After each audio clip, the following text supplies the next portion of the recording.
ketika kita paham bahwa pada akhirnya seluruh investasi buruk selama 10 tahun Jokowi harus ditelan oleh Prabowo. Udah di sini sebetulnya tuh kemarahan publik. Udah di sini ketidakadilan, di sini ketidakjujuran. Sekali Prabowo datang bicara, dia langsung sampai di hidung. Maka presiden akhirnya tenggelam. Ditenggelamkan oleh past event. Apakah IHSG drop kemarin gara-gara kebijakan Prabowo? Ya sinyalnya di situ. Tapi ini akumulasi dari pemalsuan dokumen, dari goreng-goreng saham tuh selama 10 tahun. Apakah hutan yang di Sumatera itu hancur gara-gara 1 tahun Prabowo? Ya. Tetapi dia akumulasi dari 10 tahun dibiarkan oleh Presiden Jokowi. Artinya selama 10 tahun tidak ada etos republikanisme. Yang ada adalah etos kerajaan. Jadi kita hidup di dalam bentuk republik without republikanism ethics. Kita sebut ini republik. Tapi kalau kita cari ke segala sudut, mana etos republikanisme itu? Ini kampus yang didesain untuk reinvest, revisiting our past. Karena Departemen Sejarah UGM sendiri dimaksudkan untuk mengingat ide-ide republik. Tapi justru dari sini pembusukan itu dimulai. Karena rektor jadi semacam agen dari kekuasaan. Jadi kalau SMI mengambil inisiatif untuk menghidupkan kembali ide republikanisme, memang itu yang defisit di kita, yang nggak ada. Anda mau pilih negara ini dihasilkan dengan cara apa? Tentu sistem ekonomi bisa dikembalikan dalam pengertian Sumitronomics. Terakhir Pak Prabowo ngomong tentang Prabowonomics di Davos itu. Ya boleh aja. Untuk disandingkan dengan Reaganomics, Thatcherism di tahun 80-an. Tapi kalau kita tanya, epistemological foundation dari Prabowonomics apa? Metodologi dari Prabowonomics apa? Reaganomics pasti ada asal usul, ada asbabun usul dari Reaganomics, yaitu libertarianisme, neokonservatisme yang diasuh dengan kuat secara akademis di kampus-kampus kanan di Amerika, terutama the Chicago School of Thought. Reaganomics bertumpu di dalam metode yang kuat tentang monetarisme yang menghasilkan neokonservatif dalam politik dan neoliberal dalam ekonomi. Ada mazhabnya. Thatcherism juga begitu. Margaret Thatcher dengan sempurna mengatakan, saya ingin ekonomi tidak diganggu oleh buruh, karena itu saya anti gerakan buruh. Jujur dia ucapkan, sehingga kita tahu arah dari ekonomi Thatcher, ekonomi Reagan, bahkan Habibinomics ada metodenya tuh untuk memperlihatkan bahwa ekonomi harus mengasuh teknologi. Jadi semua hal yang bisa diberikan fondasi oleh ilmu pengetahuan bebas untuk diperdebatkan dan dipertengkarkan. Sekarang orang mau bertengkar tentang Prabowonomics, di mana pintu masuknya? Sesuatu yang secara elementer tidak bisa dihasilkan oleh dunia kampus. Apakah UGM pernah bicara tentang Prabowonomics? Jadi Pak Presiden self-note, mengucapkan sendiri. Reagan tidak mengucapkan Reaganomics. Dia dihasilkan oleh diskurs panjang untuk menyebut ini a kind of economics, namanya Reaganomics. Thatcher juga begitu.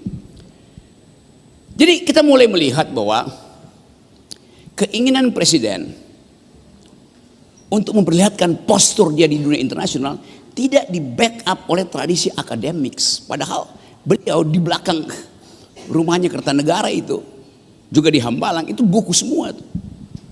Tapi buku hanya disebut buku kalau ada kelompok yang mendiskusikan isi buku itu. Apakah orang-orang di sekitar Pak Prabowo mendiskusikan ide republikanisme? Sampai kiamat kita nggak bisa temukan satu pun keterangan bahwa Presiden Prabowo dilindungi oleh the very ideas of republikanism. Padahal ini republik. Apa akibatnya?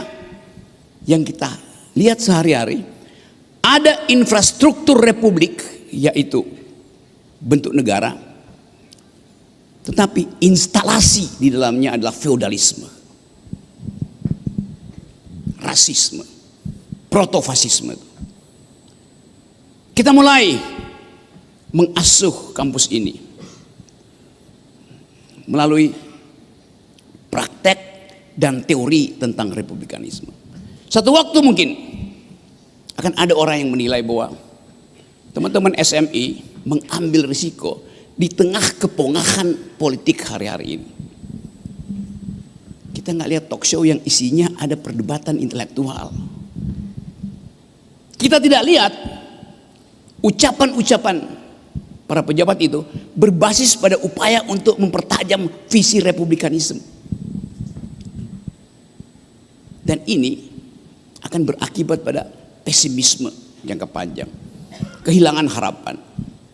Tapi saya ingin ajak teman-teman untuk memulai secara perlahan-lahan memfasilitasi negara ini dengan a new kind of curricula, yaitu republikanisme. Di dalamnya kita bisa isi macam-macam versi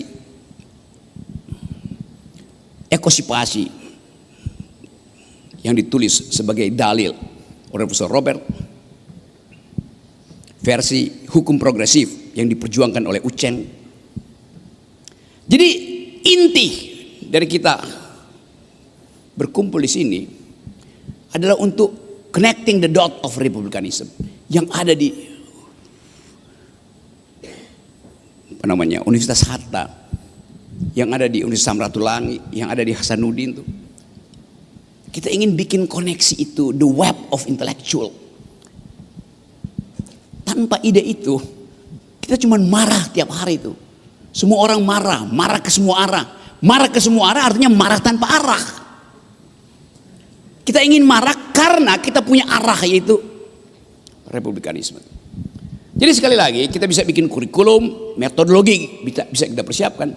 Tapi sekali lagi menjadi seorang republikan itu adalah etos, bukan berteori, bukan sekedar berharap bahwa memenangkan pemilu itu.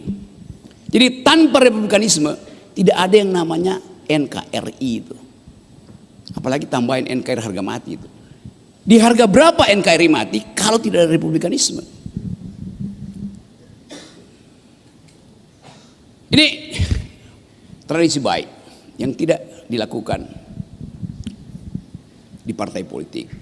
Tapi kita tinggalkan hiruk pikuk di partai politik. Anda dapat data, begitu banyak anggota parlemen kemarin, ternyata ijazahnya itu dibeli. Mau ngomong apa dengan mereka yang ada di parlemen? Jadi pastikan bahwa hari ini kita mulai satu tradisi untuk menghasilkan ide hanya atas dasar kita punya pengalaman pahit dengan kolonialisme, kita punya pengalaman dengan imperialisme, kita punya pengalaman pahit dengan rasisme, kita punya pengalaman pahit dengan komunitarianisme. Kita ingin hidupkan kembali ide republikanisme itu. Saya balik pada tiga tokoh ini. Sudirman mengambil risiko memperjuangkan republik. Kendati pada waktu itu belum ada Panadol. Dan membiarkan tubuh privatnya digerogoti oleh penyakit demi ide kebersamaan, demi ide kesejahteraan manusia. Tentu ada komando sebagai militer, tapi di kepalanya ada ide tentang kemanusiaan yang adil dan beradab. Terangkan pada Sudirman bahwa yang terjadi sekarang kasak kusuk antara tentara dan polisi, saling bersaing untuk pegang kekuasaan. Padahal bukan itu ide awal dari Sudirman. Pak Hugeng, 2 bulan lalu saya menemui diundang oleh istri beliau, Tante Mary, umurnya 100 tahun. Dengan memori yang kuat, Dia menangis ketika mengucapkan, satu waktu saya mau ke Belanda, kata Tante Mary, istri Pak Hugeng yang udah 100 tahun, untuk menemui ayahnya yang orang Belanda. Kata Jenderal Hugeng, kamu gak boleh pergi, nanti orang kira saya yang bayarin tiket pesawatmu. Kata Tante Mary, saya baru dikirimi uang gulden dari keluarga saya di Belanda. Nah, kan saya pakai uang suami saya atau uang negara. Kata Hugeng, tetap nggak boleh pergi. Karena kendati Anda tunjukkan itu, nggak ada yang percaya karena saya punya jabatan jenderal. Jadi etos Hugeng memperlihatkan bahwa dia tidak ingin satu kesempatan kecil dimanfaatkan oleh mereka yang membenci Hugeng karena wataknya yang jujur itu, dan menyebabkan seluruh ide tentang kepolisian hancur. Seseorang yang punya etos republikanisme itu. Sultan Syahrir, satu waktu Sultan Syahrir naik pesawat di sekitar Indonesia Timur, lalu dia lihat dari jendela. Dia komentar pada, kalau nggak salah, Rosyan Anwar ikut di pesawat. Kelihatannya kita akan punya masalah besar, kata Sultan Syahrir waktu itu. Kenapa, Bung? Saya lihat perkampungan kita itu berkelompok-berkelompok. Ada komunitas-komunitas tapi tidak terhubung dengan isu publik. Komunitarianisme hidup without public sphere. Jadi Sultan Syahrir mengambil risiko untuk berhenti jadi politisi dan mulai melakukan pendidikan politik. Karena dia melihat bahwa di dalam keadaan semua orang tidak terhubung dengan isu publik, tidak ada ide republikanisme, yang ada adalah pameran demagog. Maka dia memilih untuk jadi pedagog, dan kita tahu sejarahnya.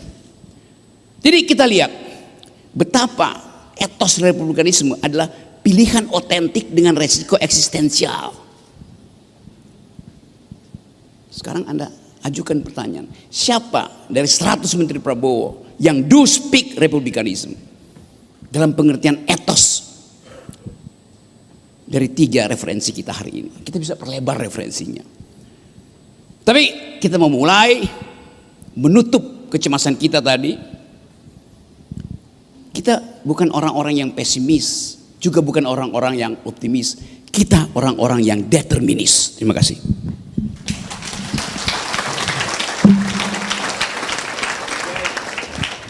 Pas waktunya ya, udah ditegur tadi. Oke.